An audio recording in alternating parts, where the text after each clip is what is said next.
cumprimento com a paz do Senhor Jesus. Agradecer a oportunidade franqueada pelo Góis, pelo nosso pastor, que nos franqueia uma saudação.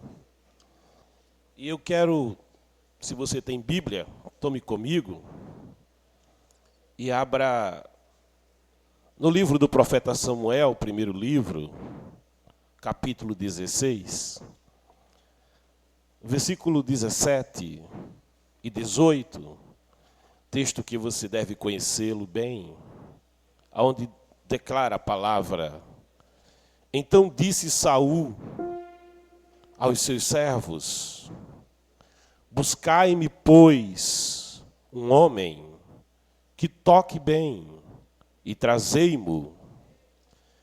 Então respondeu um dos jovens e disse: Eis que tenho visto um filho de Jessé, o belemita, que sabe tocar, e é valente, e animoso, e homem de guerra, e sisudo em palavras, e de gentil presença. O Senhor é com ele.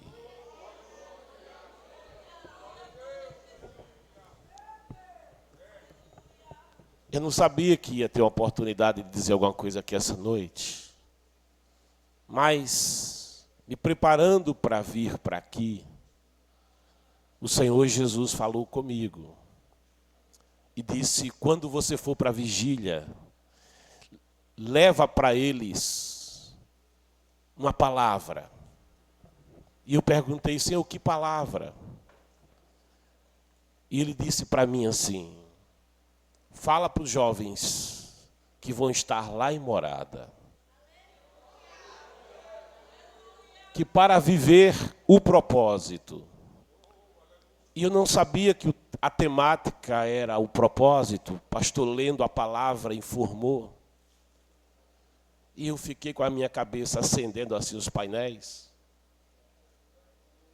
Porque o Senhor dizia: fala para os jovens que vão estar em Morada, que para viver o propósito é preciso se lançar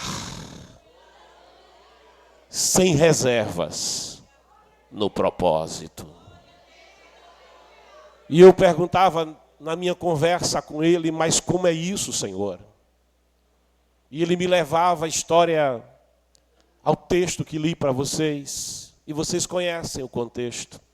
Alguns exegetas dizem que esse evento de Saul, muito perturbado, esse evento de Saul recebendo a sugestão que se mande buscar alguém que toque bem, esse evento não se deu antes do evento do Vale do Carvalho, da batalha em que o jovem, o adolescente Davi enfrentará o gigante Golias. Mas que esse evento se dá depois. É verdade que naquele evento, Saul vai perguntar: quem é esse jovem? Mas quem é? De quem é filho? Ele não o conhecia. E alguns exegetas explicam que esse evento em que se manda buscar um jovem se dá, portanto, exatamente depois. É que depois que Davi vai àquele acampamento e há um desafio sendo proposto e ninguém aceita enfrentar o campeão da Filistia. Ninguém aceita enfrentar aquele gigante. A proposta tinha sentido: por que morrer tanta gente? Bastava que o campeão de uma nação enfrentasse o campeão da outra e estava resolvido o problema. Mas ninguém, nem Saul, nem o príncipe Jonatas, nem os capitães de 1000, nem os sargentos, nem os oficiais, nem os experimentados na guerra, ninguém tinha coragem de enfrentar o gigante que estava no Vale do Carvalho, dizendo: me dá um homem, me dá um homem, me dá um homem, tem alguém aí para que pelejemos. Até que Davi chega naquele acampamento e não sabendo muito o que se passava ali, mas ele ainda ouviu o desafio. Ele ainda ouviu pela manhã o desafio feito no horário da manhã. E quando ele escuta aquilo, cheio do Espírito de Deus, porque o Espírito de Deus tinha se apoderado dele, ele começa a dizer: quem é esse incircunciso filisteu para afrontar o exército do Deus vivo? Quem é esse? E ele não sabia que o rei tinha prometido dar a filha em casamento. Ele não sabia que a família dele não ia mais pagar imposto de renda se ele enfrentasse aquele desafio. Mas ele está disposto, movido pelo Espírito de Deus, a se lançar aonde ninguém queria se lançar. Ele está disposto a se lançar diante do campeão da Filistia, aquele que tinha muito mais que a sua altura, aquele que tinha alta tecnologia de armadura, que podia enfrentá-lo e estraçalhá-lo com as mãos. Mas ele está disposto a se lançar ao desafio, movido pelo Espírito de Deus. Ele está disposto a se lançar ao desafio. Quem é cheio, quem tem o Espírito de Deus, não tem espírito de covardia, mas tem um espírito que o impulsiona a se lançar ao desafio para viver os propósitos de Deus na sua vida. Ele se lança. Vocês sabem a história, mas parece que depois daquele evento, nas guerras é dito que aparecem muitos heróis. Nas guerras se sobe de patente muito rápido. Nas guerras a fila anda porque muita gente morre. E é comum aparecerem muitos heróis, e parece que Davi é mais um herói que surgiu e logo desapareceu. Lá na terra de Efrata, bem longe. E como Saul não tinha, na verdade, desejo de dividir a glória. Vocês conhecem o perfil de Saul. Saul era egocêntrico. Saul não queria dividir a glória com ninguém, nem com Deus. Ele é o primeiro rei de quem se fala na história, que faz um monumento para si próprio. Depois que vence os amalequitas, é registrado, ele edifica um monumento para si mesmo. A gente percebe mais tarde que quando o povo vai ovacioná-lo, mas ovacionar também a Davi, e dizendo dos feitos de Davi serem maiores do que os dele, ele vai se irritar com isso e vai dizer: só lhe falta a coroa e só lhe falta o trono, é o perfil dele. Parece que depois que Davi vence Golias, ele quer mais é que Davi desapareça. Ele quer mais é que Davi não apareça mais, que ele fique lá em Efrata, que Israel esqueça o nome dele, porque ele não quer dividir a glória com ninguém. Mas quem tem propósito, aqueles a quem Deus olhou e chamou para viver um propósito, não adianta Saul querer esconder, não adianta Saul querer sufocar. Quem tem um propósito para viver, tem um Deus que cria situações, tem um Deus que vai gerando situações, tem um Deus que vai promovendo situações para o propósito você poder viver.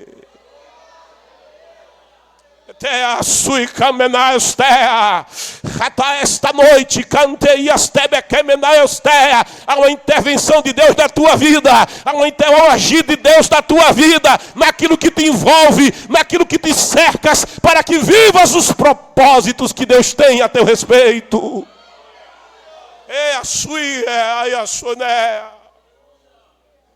E aí a gente se pergunta: Senhor, mas por que Davi? Por que não Eliabe? Parece que era mais bonito. Por que não Eliabe? Parece que ele tinha uma estrutura física de atleta. Parece que ele tinha uma aparência mais real. Por que não ele? Por que não Eliabe? Por que não Samar? Por que não qualquer outro? Todos eles eram da descendência de Ruth e de Boaz. Todos eles estavam na linha da tua promessa. Aí o Espírito Santo me disse, sabe por quê? Porque para viver propósito, é preciso estar disposto a se lançar no propósito.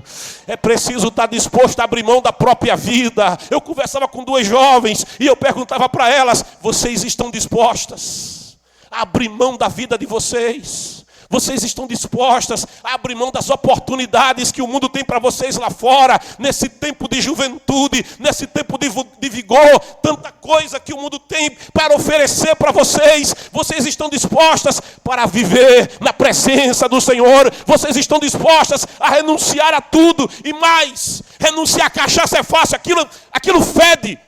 Renunciar ao cigarro é fácil, dar pigarro é horrível. Renunciar a tanta coisa que Satanás oferece não é tão difícil. Agora tem uma coisa que eu sei que é muito difícil, eu dizia para elas: é difícil renunciar a si mesmo. É difícil dizer não para você mesmo. É quando você diz: eu gosto, eu quero, eu amo, me faz bem, mas eu vou renunciar por causa do propósito. Eu vou renunciar para viver o propósito. Eu direi não para mim mesmo, porque eu quero viver os propósitos que Deus tem para a minha vida. O Senhor me dizia, sabe, quando eu chamei Abraão, que ainda era Abraão, vem andar comigo. Ele não me conhecia, eu conhecia ele, mas ele não me conhecia. Ele não sabia nada a meu respeito. Mas quando Abraão ouviu a minha voz, ele se apaixonou pela minha voz. Quando ele ouviu o meu chamado e soube o meu propósito para andar comigo, para viver o propósito que eu tinha na vida dele, ele se apaixonou por mim, ele se apaixonou pelo propósito e mais ainda, ele se dispôs a deixar a tudo, a deixar a casa, ele se dispôs a deixar o país, ele se dispôs a deixar os seus sonhos que ele acalentou em Ur dos Caldeus da Babilônia, ele se dispôs a se lançar no desconhecido, mas se lançar comigo. Quem se lança no propósito com o Senhor, não se lança só, Ele mergulha com você, Ele vai com você, Ele estará com você. Não temas, porque o propósito, você vai viver na presença do Senhor, você vai viver com o Senhor, Ele vai caminhar contigo. Ele dizia para mim: olha, Ruth se lançou, ela deixou Moabe, ela abriu mão de viver de novo na casa dos pais, ela abriu mão de viver a cultura dela, os costumes que ela conhecia, porque ela se apaixonou pelo Deus de Noemi. Ela se apaixonou a ponto de dizer: olha, o teu Deus agora é o meu Deus, e se o teu Deus é o meu Deus, o povo do teu Deus também é o meu povo. Aonde você estiver, eu estarei contigo, porque você está voltando para o propósito do teu Deus na tua vida. Ela se lançou, ela deixou tudo e disse: não insistas para que te deixes, porque eu não te deixarei, eu me lançarei para viver os propósitos de Deus na minha vida. Quando aquele que perseguia a igreja cai do cavalo, cai da montaria, escuta a minha voz, vê o brilho do meu rosto, mas escuta a minha voz. Ele caiu da montaria, mas em seguida ele se lançou no propósito. Quando ele disse: que devo fazer, Senhor? Mas o que é que eu devo fazer? E eu respondi para Saulo: te lança para viver o propósito, te lança para viver o propósito. E Saulo vai se lançar, e mais tarde ele vai dizer: eu sou judeu, eu sou judeu, filho de judeu, eu sou hebreu, filho de hebreu, fariseu, zeloso da lei, mas eu tenho tudo isso por esterco, pela glória do Senhor Jesus Cristo, aquele que me chamou, aquele que me atraiu, em quem eu me lancei para viver o propósito. Por isso ele vai dizer: não vivo mais eu morri, é Ele que vive em mim, eu morri para mim, para viver o seu propósito na minha vida.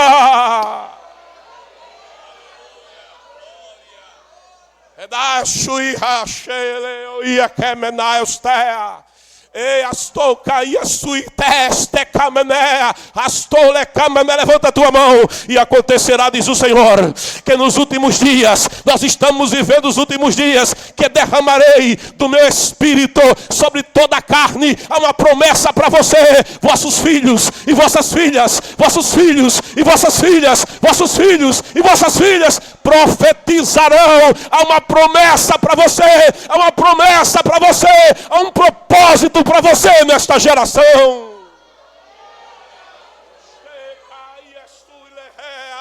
Daniel perguntava em Babilônia, ele contou o tempo, ele olhou o calendário e ele perguntava: quando, Senhor? Mas quando, Senhor? Mas quando, Senhor? Até quando, Senhor? Até quando esperaremos que tu cumpras a tua promessa? E a resposta do céu é simples. Em Babilônia, Daniel, Misael, Azarias e Ananias assentaram, firmaram no seu coração. Diga comigo: não se contaminar. Olha para esse jovem do teu lado e diz para ele: não se contamine. Fala para ele: não se contamine. Não se contamine para viver o propósito. Não se contaminar. O Saul desta geração quer te parar. O Saul desta geração quer te esconder. O Saul desta geração quer que você desapareça. Mas o propósito de Deus, levanta a mão, é dele o querer e é dele o efetuar na tua vida. Todos os sonhos que eu sonhei a teu respeito, diz o Senhor, todos os sonhos que sonhei a teu respeito, viverás, viverás, viverás, viverás, viverás na minha presença, diz o Senhor. A essa altura ele disse: pergunta uma coisa para eles. Eu disse: o que, Senhor?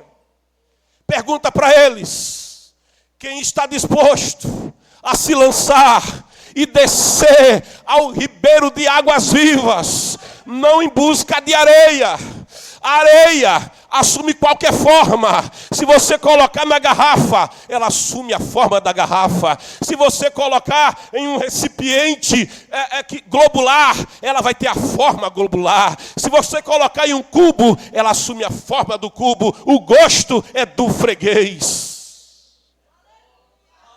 É como a verdade relativa desse mundo, que diz: ninguém é de ninguém, não tem verdade, a verdade é absoluta, ninguém é dono da verdade, e começa a dizer para você: esse negócio de igreja, esse negócio de virgindade, esse negócio de Bíblia, de pastor, de santidade, isso não está com nada, isso não é para você, a Bíblia tem que ser reescrita.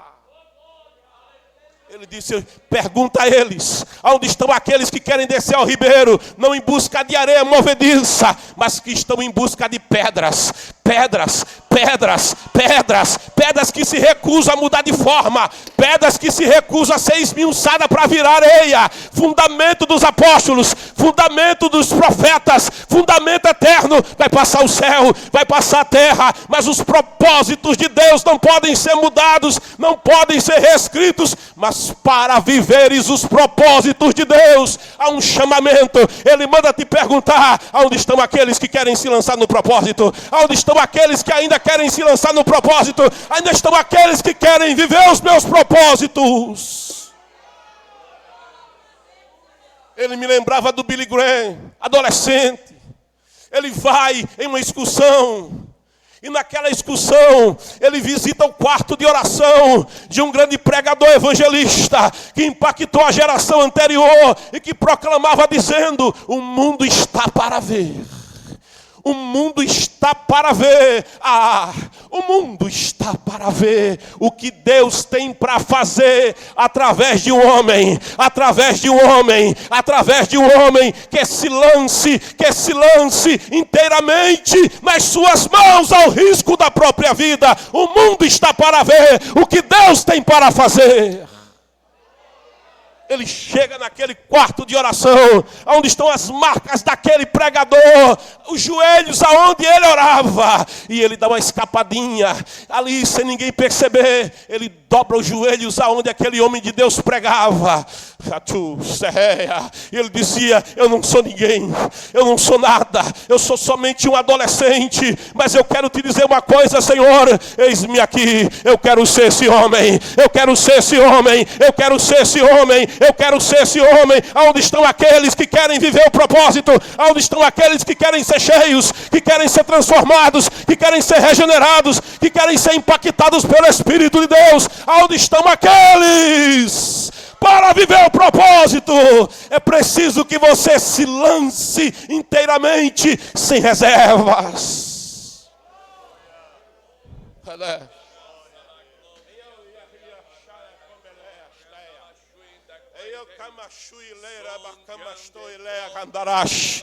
Rabaio sui kalea stui kemenaya. Recandorobastui camastui kemeta esteia. É como a chiela eu tica labasumineia. Ei a toa sui capasteia camanaya. Ei casui tesh. Do danjo minoficaia.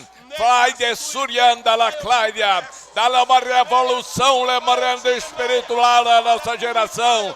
Uma grande revolução espiritual há de vir sobre esta geração. Leração do levantamento da igreja de Dolitio de Neoflaia.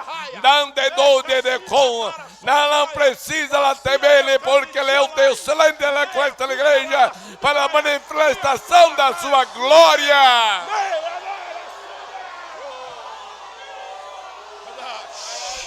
Aonde está? Aonde está o jovem? Aonde está a jovem que quer viver o propósito? Que quer viver o propósito? Que quer viver o propósito? Eis-me aqui, Senhor!